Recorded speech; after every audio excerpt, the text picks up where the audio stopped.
예, 반갑습니다. 손용호 변호사입니다. 예, 반갑습니다. 이게 주말에 귀한 시간 내서 와주셔서 감사드립니다. 오늘 그 민사 집행법 강의를 5시간 하고 내일까지 이틀간의 총 정리를 할 겁니다.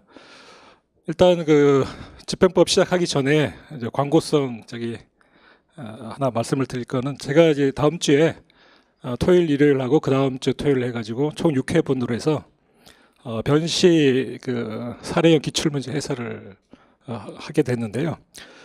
총 6회입니다. 총 6회고, 원래 그 정식 그 사례 강의는 7월 초에 예정이 돼 있고, 그때 정식 사례집이 나올 건데요. 그 예비 단계로서 이번에 강의를 하는 겁니다. 강의를 하는 이유는 딱 두 가지인데, 하나는 지금 3학년 내년에 이제 시험을 보실 분들이 본격적으로 사례 연습을 하는 시기고, 그러다 보니까 가장 중요한 거는 이제 기출 문제죠. 기출 문제가 어떤 식으로 나오고, 그 다음에 그에 대해서 어떻게 풀어야 되는가에 대해서 가이드가 될 수 있는 자료가 있어야 되는데, 제가 자료집을 만들면서 보다 보니까 믿을만하게 그 내용을 정확하게 적은 책이 사실은 한 권도 없어요.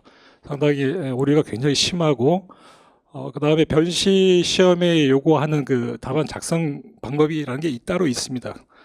이게 사법시험과 달라가지고 변호사 시험이라고 하는 건 실무과를 이제 양성하는 시험이다 보니까, 기존의 그 사법시험처럼 일반론을 이제 잔뜩 써가지고 뭐 일반론 써놓고 그 다음에 사례가 왜 그 일반론에 어떻게 포섭이 되는지에 대한 논증은 하나도 하지 않고 따라서 이렇다라는 결론을 내는, 이거는 답안이 아니죠. 그러니까 그래서 그런 식으로 이제 쓰다 보니까 내용의 오류도 그렇고 형식의 문제에서도 그렇고 여러분들이 이제 믿고 따라갈 만한 자료가 없다고 생각을 해서, 이번에 일단 6회부를 해가지고 변시 기출 문제가 어떤 식으로 나오고 있고 앞으로 어떻게 나올 것으로 예상된다. 그래서 이거에 대해서 일종의 모범 답안을 제가 한번 제시를 하려고 합니다. 그렇게 해서 방향을 열심히 정확하게 여러분이 잡은 다음에, 그 다음에 이제 7월이 되면은 제가 그 다음에 법전협 모의고사 문제라든가, 그 다음에 이제 추가로 낼 만한 문제들이 있거든요. 보다 보면은 예를 들어 상계 같은 문제들이 지금 많이 나왔지만은 상계에서 또 나올 문제들이 좀 있어요.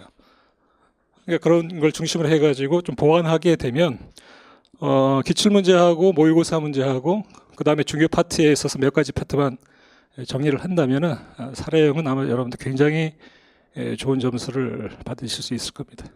그래서 일단 광고성 말씀을 드렸고, 자, 오늘 하고 내일 이틀 동안 이제 민사집행법을 이제 해야 되는데, 이 민사집행법은 변시에서 아주 메인으로 나오지는 않습니다. 이 문제를 아주 꼬아가지고 어렵게 나올 수가 없는 파트예요. 그건 두 가지 이유가 있는데, 하나는 민사집행이라는 것이 알고 보면 경매에 관한 것이거든요. 판결이 다 끝나고 그 다음에 돈을 안 주니까, 그러면 이거 이제 집행법원에다 신청을 해가지고 국가의 강제력을 빌려가지고 관철시키는 절차죠. 경매 절차입니다. 근데 변호사가 경매를 전문으로 하는 직종은 아니에요.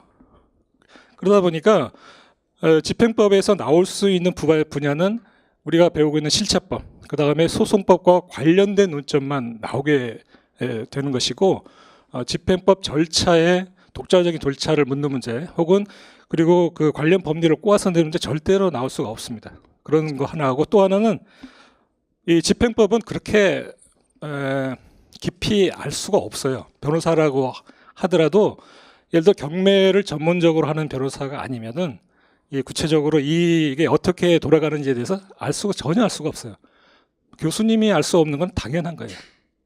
그러니까 문제를 낼 수가 없습니다. 교수님들도 그냥 판례에 나와 있는 문제들하고 아까 말씀드린 대로 실체법에서 문제되는 판례 사례를 그냥 내는 거예요. 그래서 이 두 가지 점이 결국은 이제 여러분들 공부할 때 지침으로 삼아야 되는 점이에요. 그러다 보니까 어떤 점이 문제가 되냐면, 그러면 집행법을 여러분들이 이제 커리큘럼을 보게 되면, 제가 보니까 대충 한 2학년 말이나 뭐 3학년 초에 민사집행법이라 그래가지고 이제 선택 과목으로 돼 있잖아요. 그러면 그때 가서 여러분 공부 생각하시기에는 그럼 입법하고 민사소송법 뭐 이런 거 열심히 공부해서 3학년 초에 민사집행법을 들으면 모든 게 다 이제 알게 되겠지 생각을 하는데, 그건 천만의 만만의 말씀이에요.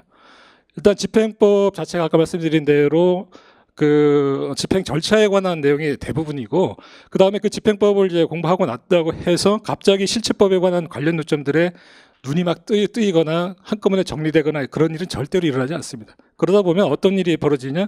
사망인수에서 공부를 해봤는데 집행법 가지고 다 해봤는데 모른단 말이에요. 그러면 이제 3학년 되면 이제 써보는 연습을 주로 해야 되거든요. 그때 이론 가지고 공부하고 이래서는 굉장히 이제 힘들어지는 거예요.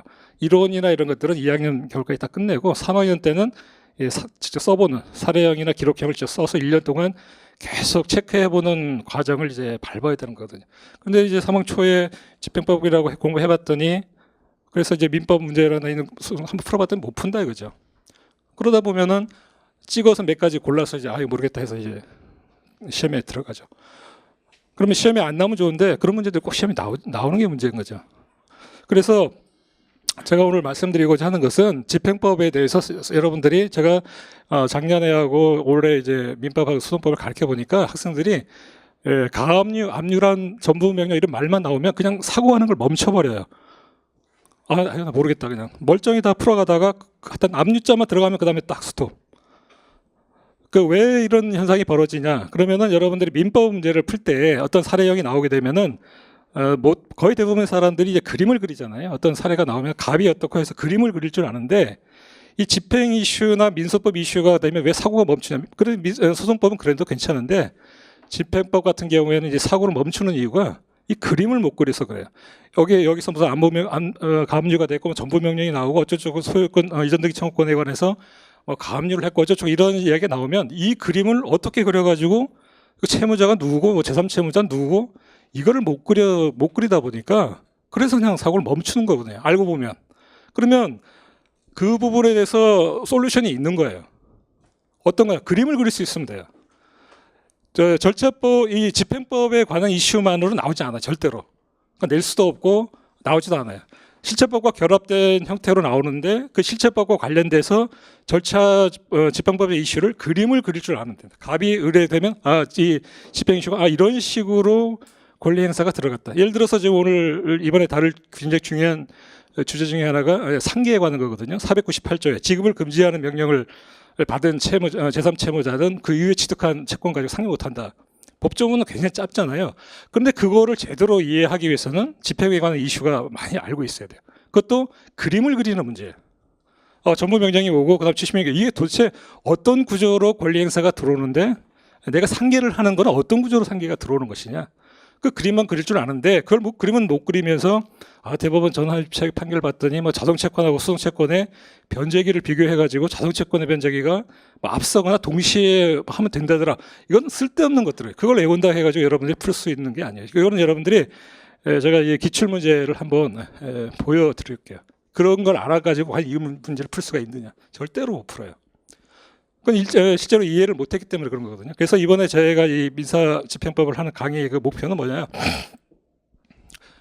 집행법에서 시험에 나올 수 있는 것만 제가 한다. 그 이외엔 저도 잘 모릅니다. 그거는 알 수가 없어요. 솔직하게 말씀드리면. 그거는 교수님도 모르고 판사님도 모르고 그냥 경매를 담당하신 분만 아는 거다. 그래서 그거는 절대 나오지 않는다. 그 다음에 시간은 딱 이틀이면 돼요. 시간은 이틀.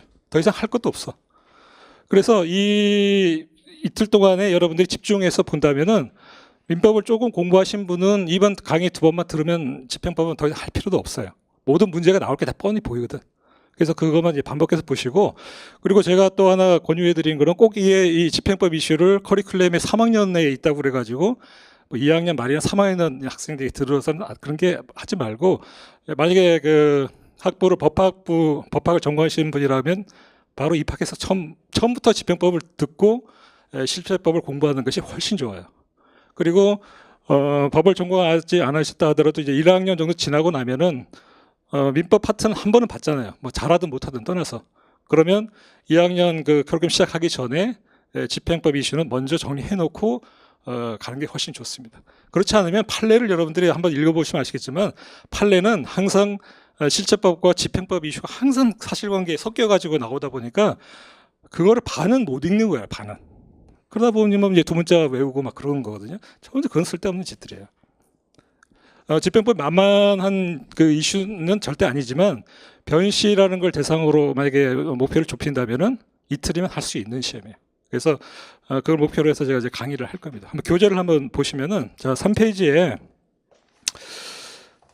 그 앞에 보면 표지가 이제 두 파트로 나누어져 있습니다. 하나는 변호사 시험에 필요한 최소한의 이론 정리. 최소한만 하자는 겁니다. 저희들은 최소한만 하되 그걸 정확하게 하자. 그게 필요한 그 내용은 46페이지까지, 즉 한 40페이지 정도 돼요. 그 중에서도 중간에 좀 빼면은 실제는 한 30페이지 정도만 정확히 알면 변호사 시험에 필요한 집행법 이걸로 끝입니다. 그건 믿으셔도 돼요. 그 다음에 47페이지 보면은 목차가 있죠. 집행법적 논점이 문제되는 구체적인 사례. 시험은 여기서 나오는 거예요.